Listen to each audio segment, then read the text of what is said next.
Welcome to అక్కీ story time channel. ఇక్కడ ప్రతి కథ మీకు ఒక కొత్త శక్తినిస్తుంది. ఇలాంటి పవర్ఫుల్ స్టోరీస్ కోసం సబ్స్క్రైబ్ చేయండి. Okay, now let's get into the story. నమస్కారం.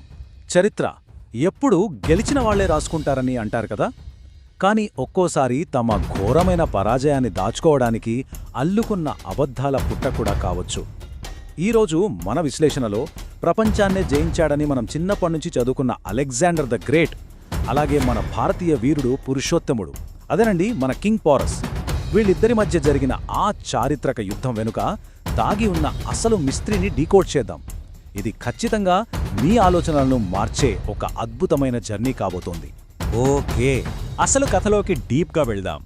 అలెగ్జాండర్ గురువైన ప్రఖ్యాత గ్రీకు తత్వవేత్త అరిస్టాటిల్ చేసిన ఒక అత్యంత కీలకమైన హెచ్చరిక గురించి మనం మాట్లాడుకోవాలి. ఆయన స్పష్టంగా ఏమన్నారంటే, భారత ఉపఖండం వైపు ఎట్టి పరిస్థితులను వెళ్లవద్దు, ఒకవేళ వెళ్తే నీ మొట్టమొదటి ఓటమిని చవిచూస్తావని వార్న్ చేశారు. అంతేకాదండోయ్, అక్కడి నుంచి తిరిగి వచ్చేటప్పుడు కొంచెం భారతీయ మట్టిని, భగవద్గీతను, అలాగే తన కోసం ఒక గురువుని కూడా తీసుకురమ్మని అరిస్టాటిల్ అడిగినట్లు ఆధారాలు చెబుతున్నాయి. సరే, అసలు అలెగ్జాండర్ గురించి మాట్లాడుకునేటప్పుడు చరిత్ర ఎప్పుడూ అతన్ని ఓటమి ఎరుగని రాజుగా, ఒక అజేయమైన వీరుడుగా చూపిస్తుంది కదా. జస్ట్ ఒక 22-24 ఏళ్ల వయసులోనే ప్రపంచం మొత్తాన్ని తన గుప్పిట్లో పెట్టుకోవాలనే ఒక పిచ్చి ఆశయంతో, విపరీతమైన అహంకారంతో గ్రీస్ నుంచి బయలుదేరిన ఒక మహా చక్రవర్తి అతను. అప్పట్లో అతని సైన్యం, ముఖ్యంగా ఆ గ్రీకుల ఫాలాంగ్స్ వ్యూహాలు శత్రువులకు అక్షరాల సింహస్వప్నమనే చెప్పాలి. ఒక్కసారి ఈ ప్రయాణాన్ని గమనించండి. క్రీస్తుపూర్వం 334లో గ్రీస్ నుంచి బయలుదేరి ఏమాత్రం ఓడిపోని పర్షియాను మట్టి కరిపించి ఈజిప్టును లాగేసుకుని బాబిలోన్ను సైతం జయించిన అలెగ్జాండర్ ప్రయాణం అకస్మాత్తుగా జీలం నది, అంటే గ్రీకులు పిలిచే ఆ హైడాస్పస్ నది దగ్గరికి రాగానే ఎందుకు ఆగిపోయింది? ఆలోచించండి. మెరుపు వేగంతో రాజ్యాలను ఆక్రమించుకుంటూ పోయిన ఆ ప్రవాహం మన భారత సరిహద్దుల వద్ద సడన్గా బ్రేకులు వేయడం నిజంగా చాలా అనుమానాస్పదంగా అనిపిస్తుంది కదూ. అయితే ఈ పర్టిక్యులర్ మిత్తును ఛేదించాలంటే అలెగ్జాండర్ నిజస్వరూపం ఏంటో మనం ముందుగా తెలుసుకోవాలి. చరిత్రలోని ఆధారాలు అతన్ని ఎంత క్రూరుడుగా వర్ణిస్తున్నాయో తెలిస్తే మీరు నిజంగా షాక్ అవుతారు. కేవలం రాజ్యాధికారం కోసం అతను తన సొంత తమ్ముడినే చంపేశాడు. ఎక్కడో చిన్న తప్పు పట్టినందుకు ఒకప్పుడు తన ప్రాణాల్నే కాపాడిన ప్రాణస్నేహితుడు క్లైటస్ను సైతం ఈటతో పొడిచి చంపిన రక్తమతనిది.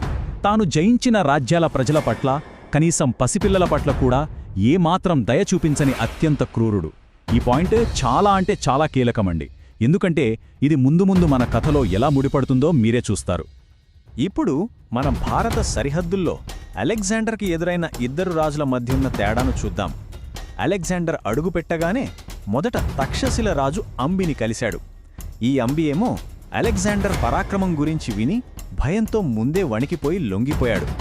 ఏకంగా బంగారం, గొర్రెలు బహుమతిగా ఇచ్చి సొంత దేశంపైకే, పొరుగురాజుపైకే విదేశీయుడికి దారి చూపించిన మొదటి భారతీయ ద్రోహి అతను. కాని దానికి పూర్తి విరుద్ధంగా ఆ నదికి అవతలి వైపు నిలబడినవాడు కింగ్ పోరస్, మన పురుషోత్తముడు, 7 అడుగుల భారీ ఆజానుబాహుడు. అలెగ్జాండర్ ముందు తల వంచడానికి ఖచ్చితంగా కుదరదు అని తేల్చి చెప్పిన ఒక సింహం. అలా ఉగ్ర రూపంలో ప్రవహిస్తున్న ఆ జీలం నది దగ్గర ఒక భయంకరమైన ప్రతిష్టంభన ఏర్పడింది. పురుషోత్తముడికి ఆ నది ప్రవాహం, దాని స్వభావం గురించి పూర్తిగా తెలుసు. కొట్టిన పిండి అన్నమాట. అందుకే అతను ఏమాత్రం తొందరపడి నది దాటలేదు. ఒకవేళ అలెగ్జాండర్ సైన్యం ఆ నదిని దాటితే ఆ ఉధృతమైన ప్రవాహంలో కొట్టుకుపోవటం ఖాయమని ఆయనకు తెలుసు. అందుకే ఆ భౌగోళిక పరిస్థితినే తన ఆయుధంగా వాడుకుంటూ అవతలి ఒడ్డున పటిష్టంగా పహారా కాశాడు. మరి ఆ నదిని దాటటానికి ఆ అలెగ్జాండర్ వేసిన ప్లాన్ ఏంటో తెలుసా? పురుషోత్తముణ్ణి నేరుగా ఎదుర్కోలేక ఒక కుతంత్రం పన్నాడు.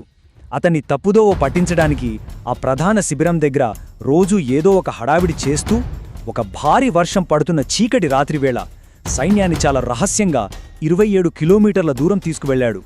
ఆ అత్యంత గందరగోళ వాతావరణం మధ్య దొంగతనంగా నదిని దాటాడు. అలా నది దాటిన అలెగ్జాండర్ను అడ్డుకోవడానికి పురుషోత్తముడు తన కొడుకు నాయకత్వంలో 2000 మంది గుర్రపు దళాన్ని, 12 రథాలను పంపాడు. కానీ ఇక్కడ మనం అర్థం చేసుకోవాల్సిన ఒక బాధాకరమైన విషయమేంటంటే, రాత్రి కురిసిన ఆ భారీ వర్షానికి నేలెంతా బురదగా మారిపోయింది. మన భారతీయ ప్రధాన బలమైన ఆ భారీ రథాలు ఆ బురదలో ఘోరంగా కూరుకుపోయాయి. ఆ వీరోచిత పోరాటంలో అలెగ్జాండర్ సైన్యాన్ని గజగజలాడించి పురుషోత్తముడి కుమారుడు ప్రాణత్యాగం చేశాడు. ఇప్పుడు మనం మాట్లాడుకోబోయే ఒక ఆసక్తికరమైన నెంబర్ గురించి మీరు తెలుసుకోవాలి. అదే 200. అవునండి, తన సొంత కుమారుడి మరణ వార్త విన్న పురుషోత్తముడు ఒక అగ్నిపర్వతంలా రగిలిపోయాడు.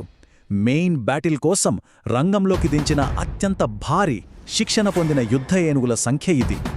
గ్రీకు సైన్యం తమ జీవితంలో అప్పటి వరకు గుర్రాలను, రథాలను మాత్రమే చూశారు, కానీ ఏనుగులతో యుద్ధం చేయడం వారికి అదే తొలిసారి.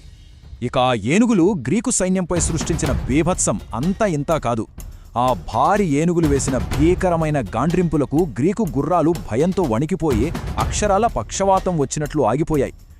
ఏనుగులేమో తమ తొండాలతో ఆ గ్రీకు సైనికులను చుట్టి గాలిలోకి విసిరేశాయి, కాళ్లతో తొక్కి నలిపేశాయి. దానికి తోడు ఎక్కడి నుండి వస్తున్నాయో కూడా తెలియకుండా ఆ చెట్ల మధ్య దాక్కున్న మన భారతీయ విలుకాళ్లు వేస్తున్న బాణాల వర్షం ఆ అజేయమైన గ్రీకు సైన్యాన్ని ముక్కలు ముక్కలు చేసింది. ఈ భయంకరమైన 8 గంటల యుద్ధంలో ఒక కీలక ఘట్టం చోటు చేసుకుంది. పురుషోత్తముడి తమ్ముడు విసిరిన ఒక భారీ ఆయుధం నేరుగా వెళ్లి అలెగ్జాండర్ అత్యంత ప్రాణంగా ప్రేమించే, ఎన్నో యుద్ధాల్లో అతన్ని గెలిపించిన ఫేమస్ యుద్ధగుర్రం బుసిఫాలస్ గొంతులో దిగింది. ఆ గుర్రం అక్కడికక్కడే ప్రాణాలు వదిలేసింది. దీంతో ఇంక అలెగ్జాండర్ కోపంతో రగిలిపోతూ నేరుగా రణరంగంలోకి దిగాడు. ఎగ్జాక్ట్గా ఇక్కడే ఈ యుద్ధం క్లైమాక్స్కి చేరుకుంది. మన సోర్సెస్ ప్రకారం అలెగ్జాండర్ అలాగే పురుషోత్తముడు నేరుగా 1-on-1 తలపడ్డారు. పురుషోత్తముడి పరాక్రమం ముందు అలెగ్జాండర్ అసలు నిలబడలేకపోయాడు. ఒక భారీ ఈట అలెగ్జాండర్ కవచాన్ని చీల్చుకొని వెళ్ళింది. అతనికి తీవ్ర గాయాలయ్యాయి. చేతిలో కత్తి లేదు, తలపై కిరీటం లేదు, అలా నేలకూలిపోయాడు. అలెగ్జాండర్ ప్రాణాలు కేవలం పురుషోత్తముడి చేతిలో ఉన్న క్షణమది. ఇక్కడే అసలు కథ ఒక కీలకమైన మలుపు తిరుగుతుంది. మనం ఇక్కడ అర్థం చేసుకోవాల్సిన ప్రధానమైన పదం రాజనీతి. ఇది ప్రాచీన భారతీయ యుద్ధ ధర్మం. చేతిలో ఆయుధం లేని శత్రువును లేదా మన ముందు లొంగిపోయిన వాడిని చంపకూడదు అనేది ఈ ఉన్నతమైన కోడ్ యొక్క సారాంశం. పురుషోత్తముడు తన కత్తి పైకెత్తి కూడా ఆ అలెగ్జాండర్ తల నరకకుండా తన కత్తిని ఆపేయడానికి 100% ఖచ్చితమైన కారణం ఇదే. అవును, మీరు విన్నది నిజమే. పురుషోత్తముడు అలెగ్జాండర్ను చంపకుండా విడిచిపెట్టాడు.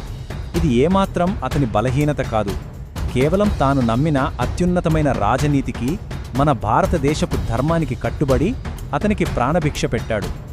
అదే గ్రీకు సంస్కృతిలో అయితే దొరికిన శత్రువును దొరికినట్లు వెంటనే హతమారుస్తారు. కానీ మన రాజులు ఆనాడు చూపించిన ధర్మం ఇది. సో ఇక్కడ అత్యంత కీలకమైన విషయం ఏమిటంటే, ప్రధాన స్రవంతి చరిత్రకు అసలు వాస్తవాలకు మధ్య ఉన్న తేడాను మనం జాగ్రత్తగా గమనించాలి. మెయిన్ స్ట్రీమ్ హిస్టరీ ఏమో అలెగ్జాండర్ అద్భుతంగా గెలిచాడు, కానీ ఒక గొప్ప మనసుతో పోరస్ వీరత్వానికి మెచ్చి ఆ రాజ్యాన్ని తిరిగిచ్చేశాడు అని చెప్తుంది.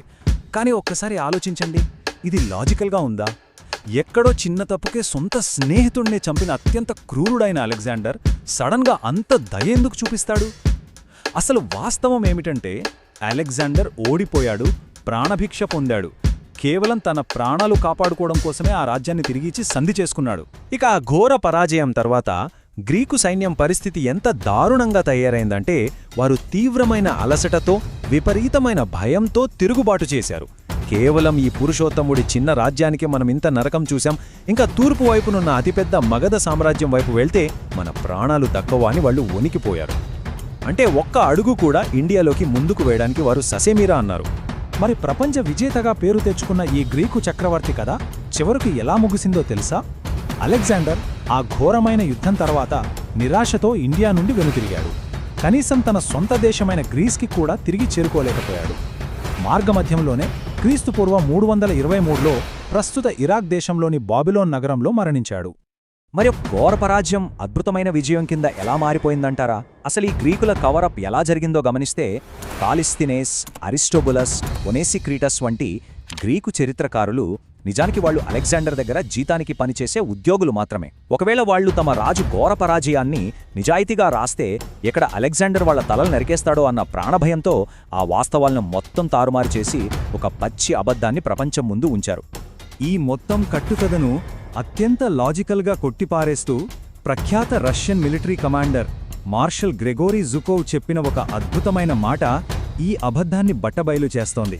ఆయనేమన్నారంటే, విజయం సాధించిన ఏ సైన్యం కూడా భయంతో ఎప్పుడూ వెనక్కి తగ్గదు అని స్పష్టం చేశారు.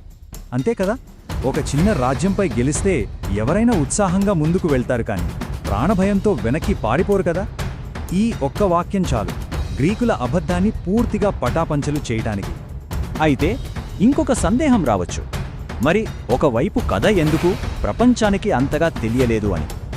దానికి ప్రధాన కారణం కాలక్రమంలో తక్షశిల విశ్వవిద్యాలయం లాంటి గొప్ప జ్ఞాన భాండాగారాలు, ప్రాచీన విద్యా కేంద్రాలు దారుణంగా నాశనం చేయబడ్డాయి. ఆ విధ్వంసంలోనే ఎంతో అమూల్యమైన చరిత్రతో పాటు మన పురుషోత్తముడి అసలైన వీరగాథ కూడా కనుమరుగైపోయి ఉండొచ్చు. సరిగ్గా అందువల్లే కేవలం ఆ గ్రీకులు రాసిన కల్పిత కథలే ఈనాటికి మిగిలిపోయాయి. ముగించే ముందు మిమ్మల్ని ఒక ఆలోచనతో వదిలి వెళ్లాలనుకుంటున్నాను. చరిత్ర అనేది ఎప్పుడూ తమ పరువును, ప్రాణాలను కాపాడుకోవడానికి ప్రయత్నించేవారే రాసి ఉంటే, ఈ ప్రపంచంలో మనం గొప్ప విజయాలుగా భావిస్తున్న వాటిలో ఇంకెన్ని దాచబడిన పరాజయాలు ఉన్నాయో కదా. ప్రాచీన చరిత్రను ఎప్పుడూ మరింత విమర్శనాత్మక దృక్పథంతో లోతుగా చూడటం ఎంతో అవసరం. ఈ విశ్లేషణలో పాల్గొన్నందుకు మీకు ధన్యవాదాలు. మళ్ళీ కలుద్దాం. సో ఫ్రెండ్స్, ఈ వీడియో మీకు నచ్చింది అనుకుంటున్నా. అయితే లేట్ ఎందుకు ఒక లైక్ వేసుకొని మీ ఫ్రెండ్స్కు షేర్ చేయండి. ఇలాంటి ఇంట్రెస్టింగ్ టాపిక్స్ మీరు ఏమన్నా తెలుసుకోవాలనుకుంటే మాకు కామెంట్ చేయండి. ఓకే, థ్యాంక్స్ ఫర్ వాచింగ్ అక్కీ story time. Meet you in the next video. Until then, signing of.